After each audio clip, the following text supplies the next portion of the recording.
Gold trusted gold buyers తాకట్టులో ఉన్న బంగారాన్ని విడిపించి ఈ రోజు ఉన్న మార్కెట్ ధరకే కొనబడును. మరిన్ని వివరాలకు సంప్రదించండి 7771077720.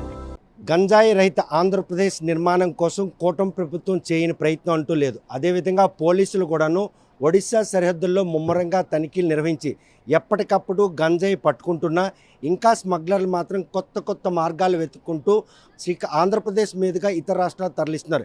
ఈ విషయంపై మనతో మాట్లాడడానికి విశాఖ రేంజ్ గోపీనాథ్ జట్టి మనతో ఉన్నారు. చూస్తే కనుక అనునిత్యం పర్యవేక్షణ ఉన్నా కూడాను ఈ గంజాయి నిర్మూలనలో ఎక్కడ ఏ లోపం ఈరోజు మనస్తాపన గురించి గంజాయి సాగు అదేవిధంగా రవాణా గంజాయి సేవించడానికి సంబంధించినంత వరకు మనం ఇప్పటివరకు పటిష్టమైనటువంటి చర్యలు తీసుకోవడం జరుగుతూ ఉంది. లాస్ట్ 1.5 year నుంచి కూడా ఈ సాగుకు సంబంధించి ఏఎస్ఆర్ జిల్లాలో మనకి 11 మండలాల్లో గతంలో సాగు ఎక్కువగా ఉండేది. పోయిన సంవత్సరం ఆ సాగునంతటిని కూడా రైతులకి ప్రత్యామ్నాయ పంటలు అందించడం ద్వారా దాన్ని పూర్తిగా తగ్గించి 93 ఎకరాల్లో మాత్రమే పోయిన సంవత్సరం ఉంది. దాన్ని కూడా ధ్వంసం చేసి దాదాపుగా జీరో కల్టివేషన్కి తీసుకురావడం జరిగింది. ఈ సంవత్సరం పూర్తిగా నిర్మూలించడం కోసం అని చెప్పి ఈ ప్రత్యామ్నాయ పంటల మీద మరింత ఫోకస్ చేయడం, అదేవిధంగా రైతులందరికీ కూడా అవన్నీ సీడ్స్ అవన్నీ కూడా సకాలంలో అందించి వాళ్ళు మరలా గంజాయి పంట వైపు వెళ్లకుండా అన్ని రకాలైనటువంటి చర్యలు పోలీస్ వ్యవస్థ అదేవిధంగా లోకల్ అడ్మినిస్ట్రేటివ్ డిపార్ట్మెంట్ కూడా తీసుకోవడం జరిగింది. రవాణాకు వచ్చేటప్పటికి మనకి అంతర్రాష్ట్ర బార్డర్ ఉంది. ఆ బార్డర్తో పాటు ఇంటర్ డిస్టిక్ బార్డర్లో కూడా మనం అనేక చెక్ పోస్టులు కూడా ఏర్పాటు చేయడం జరిగింది. దాదాపు 26 చెక్ పోస్టులు పర్మనెంట్ చెక్ పోస్టులు మనం ఎస్టాబ్లిష్ చేశాము. ఆ చెక్ పోస్టులతో పాటు అక్కడ సీసీటీవీ కెమెరా కూడా అమర్చి వాటిని ప్రతి జిల్లా ఎస్పీ వారి కార్యాలయం ద్వారా ఎప్పటికప్పుడు పర్యవేక్షిస్తుంటారు. ఇది కాకుండా వీటిని ఎక్కడైతే మనం చెక్ పోస్టులు ఏర్పాటు చేశామో ఆ చెక్ పోస్టును తప్పించి వేరే మార్గాల గుండా ఎక్కువగా ఈ గంజాయి రవాణా అనేటువంటిది జరుగుతుంది. సో దాన్ని దృష్టిలో పెట్టుకుని రేంజ్ వ్యాప్తంగా మనం దాదాపుగా 300 ప్రాంతాల్లో మనం ఈ డైనమిక్ చెక్ పోస్టులని కూడా పెట్టాం. దాదాపుగా ఇప్పుడు 60% మనం పట్టుకునేటువంటి కేసెస్ అన్నీ కూడా ఈ డైనమిక్ చెక్ పోస్టులు పెట్టినటువంటి ప్రాంతాల్లోనే ఎక్కువగా దొరుకుతున్నాయి. అయినప్పటికీ మనకి ఆంధ్రాకి ఒరిస్సాకి మధ్య బార్డర్లో చాలా పోరస్ బార్డర్ ఉంది. ఇంకా కూడా చాలా రూట్స్ చిన్న రూట్లు కాలిబాటలు అదేవిధంగా ఈ కచ్చా రోడ్లు ఏవైతే ఉన్నాయో అవి కూడా ఉపయోగించుకొని పోలీస్కి చెక్ పోస్టులకి దూరంగా పోవడానికి చాలా రకాలైనటువంటి ప్రయత్నాలు కూడా చేస్తున్నారు. అది కాకుండా ఒరిస్సా నుంచి మనకి శ్రీకాకుళం జిల్లా మీదుగా కూడా మనకి ఎక్కువగా ట్రైన్లు బస్సులు మిగతా 4-wheelers ద్వారా కూడా ఎక్కువగా మనకి రవాణా జరుగుతుంది. సో దీనిలో ఎక్కువగా ఒరిస్సా ప్రాంతం నుంచి వేరే రాష్ట్రాల్లో సెటిల్ అయినటువంటి వాళ్ళు ముఖ్యంగా మహారాష్ట్ర తమిళనాడు కర్ణాటక తెలంగాణ రాష్ట్రాల్లో ఉన్నటువంటి వాళ్ళు ఈ బస్సుల్లో ఎక్కువగా రవాణా చేస్తూ ఈ మధ్యకాలంలో లాస్ట్ 6 నెలల్లో మనకి ఎక్కువగా అలాంటి కేసెస్ ఎక్కువగా రిపోర్ట్ అవుతున్నాయి. సో పెద్ద కేసులు నంబర్ తగ్గినప్పటికీ కూడా ఈ చిన్న క్వాంటిటీలో ట్రాన్స్పోర్ట్ చేసేటువంటి వాళ్ళ యొక్క సంఖ్య ఈ మధ్యకాలంలో మనకి ఎక్కువగా నమోదైనటువంటి కేసుల్లో వస్తుంది. ఓవరాల్గా మనకి గంజాయి అనేటువంటిది తగ్గినప్పటికీ కూడా ఇంకా కూడా కొన్ని కేసెస్ రిపోర్ట్ అవ్వడం ఇవన్నీ కూడా ఒరిస్సా నుంచే మనకి గంజాయి అంతా వస్తుంది. ఇప్పుడు మన రాష్ట్రంలో ఎక్కడ గంజాయి పంట ప్రస్తుతానికి ఎక్కడ లేదు. సో వచ్చేటువంటి పంట అంతా కూడా ఒరిస్సా రాష్ట్రంలో నుంచి ఒరిస్సా మన బార్డర్లో ఉన్నటువంటి జిల్లాల్లో పండించినటువంటి పంట మన రాష్ట్రం మీదుగా రవాణా అవుతుంది. కాబట్టి దీని మీద మనం ప్రత్యేకమైనటువంటి నిఘా మన విశాఖపట్నం రేంజ్ అంతా కూడా పెట్టడం జరిగింది. దానిలో భాగంగానే మనకి కేసులు నమోదవడం అదేవిధంగా చాలామందిని అరెస్ట్ కూడా చేయడం జరుగుతుంది. వీళ్ళల్లో ఎవరైతే ఈ గ్యాంగ్ లాగా ఏర్పాటు చేస్తున్నారో అట్లాంటి వాళ్ళందరూ కూడా గ్యాంగ్ ప్రొఫైల్స్ కూడా క్రియేట్ చేయడం వాళ్ళందరి మీద సస్పెక్ట్ షీట్స్ కూడా ఓపెన్ చేయడం జరిగింది. దాదాపుగా 97 వ్యక్తుల మీద మనం పిట్ అండ్ పిఎస్ యాక్ట్ కూడా పెట్టడం జరిగింది. దీంతో పాటు కొన్ని పీడీ యాక్ట్స్ కూడా వాళ్ళ మీద నమోదు చేయడం జరిగింది.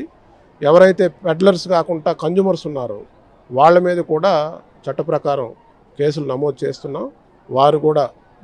వాళ్ళని కూడా జైలు శిక్ష అనుభవించాల్సినటువంటి పరిస్థితి వస్తుంది.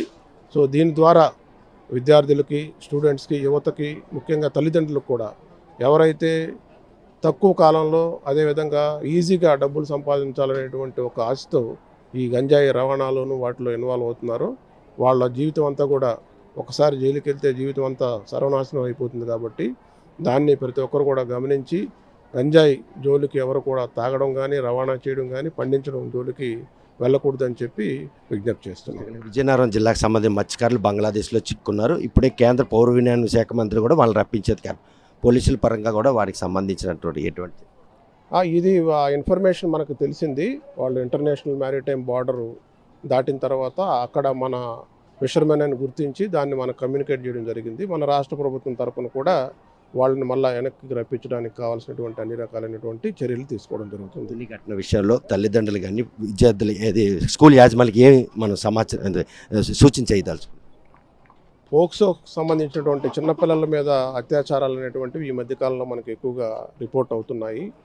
సో పిల్లలు స్కూళ్ళకి వెళ్ళినప్పుడు తల్లిదండ్రులు ఆ పిల్లల మీద శ్రద్ధ పెట్టడం, అదేవిధంగా స్కూల్ మేనేజ్మెంట్తో కూడా స్కూల్ అవర్స్లో పిల్లలు బయటకు వెళ్ళేటప్పుడు వాళ్ళు ఎవరితో వెళ్తున్నారు, దేనికి వెళ్తున్నారు అనేటువంటి దాని మీద ప్రత్యేకమైనటువంటి దృష్టి పెట్టాలి మేనేజ్మెంటు, అదేవిధంగా తల్లిదండ్రులు కూడా. అదేవిధంగా సొసైటీ కూడా ఈ మధ్యకాలంలో మనకి చిన్నపిల్లల మీద జరిగేటువంటి నేరాలన్నింటినీ కనుక పరిశీలిస్తే తెలిసినటువంటి వాళ్ళు, బంధుమిత్రులు, కుటుంబ సభ్యులు, తెలిసినటువంటి వాళ్ళు, స్టాఫ్, స్కూల్లో పనిచేసేటువంటి స్టాఫ్, ట్రాన్స్పోర్ట్ చేసేటప్పుడు ఆటోలు, బస్సుల్లో తిరిగేటువంటి డ్రైవర్లు, కండక్టర్లు, ఇలాంటి వాళ్ళు ఎక్కువగా నిందితులుగా మనకి తెలుస్తుంది.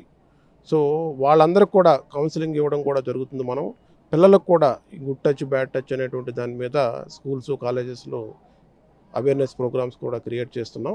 సొసైటీ కూడా వీటి మీద ఒక దృష్టి పెట్టి ఇలాంటివి జరగకుండా, ఒకవేళ జరిగినా కూడా వెంటనే దాని సమాచారాన్ని పోలీసు వారికి ఇచ్చి దాని మీద తక్షణమే చర్య తీసుకునేటట్టుగా, ఇలాంటి చర్యలు మళ్ళీ పునరావృతం కాకుండా ఉండేటువంటి విధంగా సొసైటీ కూడా కొంత అప్రమత్తంగా ఉండాలని ఈ సందర్భంగా తెలియజేస్తున్నాం. ప్రస్తుతం ఆంధ్రప్రదేశ్లో గంజాయి మూలాలు లేకుండా పూర్తిగా పెకలించినప్పుడు కూడాను పొరుగు రాష్ట్రం ఒడిశాలో మాత్రం ఆ పంట విస్తారంగా పండించడం, వాటిని ఆంధ్రప్రదేశ్ మీదుగా ఇతర రాష్ట్రాలకు తరలించడం, ఈ పరిణామాలన్నీ పరిణామాలు తీసుకున్నటువంటి రేంజ్ డీఐజీ మాత్రం ఈరోజు దానికంటూ ఒక ప్రత్యేకమైనటువంటి ఒక కార్యాచరణ రూపొందిస్తున్నాం.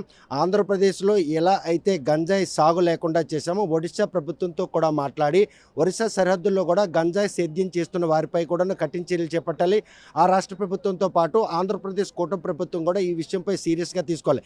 ఎందుకంటే గంజాయి అక్రమ రవాణాదారులు మాత్రం యథేచ్ఛగా పెద్ద మొత్తంలో తరలించే విషయంలో మాత్రం పోలీసులు దాడుల్లో పట్టుపడడంతో చిన్న చిన్న ట్రాన్స్పోర్టేషన్ చేసి ఈ గంజాయిని మాత్రం దేశ నలుమూలకు కూడాను తరలించేందుకు వారు చేస్తున్న మా ప్రయత్నాల్లో కట్టడి చేస్తున్నప్పుడు కూడాను ఈ విషయంలో అలవాటు పడ్డ వాళ్ళు ఎవరైతే కొనుగోలుదారులు కావచ్చు, అమ్మకందారులు జైలు శిక్ష అనుభవించి వచ్చినా కూడాను వారు మాత్రం ఆ నేరాలకు అలవాటు పడ్డారు. ఆ గంజాయి మత్తులో తూగు తేలుతున్నారు కాబట్టి వారికి ఆవశ్యకత. మరోవైపు చూస్తే కనుక ఏదైతే తుని ఘటన ఉందో ఆ ఘటన విషయంలో మాత్రం కళాశాల యాజమాన్యాలతో పాటు ఏదైతే సమాజం హితో కొన్న ప్రతి ఒక్కరూ కూడాను ఇటువంటి విషయంలో మాత్రం తగు జాగ్రత్తలు తీసుకోవాలి.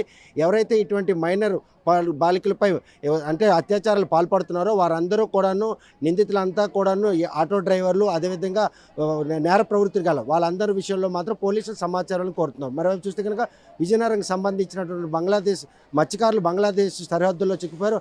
ఆ విషయం కూడా తమ దృష్టికి వచ్చింది. ఈ విషయాన్ని రాష్ట్ర ప్రభుత్వానికి తెలియజేసి మత్స్యకారులు కూడాను తీసుకొస్తామని చెప్పి భరోసా ఇస్తాం. మరి ఈ విషయంలో ఈ గంజాయి రవాణా అక్రమదారులు కట్టడి కోసం చేస్తున్నటువంటి ప్రయత్నం ఫలిస్తుందా లేదా అనే విషయం వేచి చూడాల్సిందే. వీడియో జర్నలిస్ట్ రామకృష్ణతో సత్యం, RTV శ్రీకాకుళం. తెలుగులో ఫాస్టెస్ట్ న్యూస్ ఇప్పుడు కొత్త అవతారంలో 5 సెకండ్లోనే పూర్తి వార్తా సమాచారం మీ చేతిలో. సోషల్ మీడియా ట్రెండ్స్ మీ కళ్ళ ముందుకే live TV and voice search ఆప్షన్స్తో ఇప్పుడే డౌన్లోడ్ చేయండి. యాప్ లింక్ డిస్క్రిప్షన్లో ఉంది.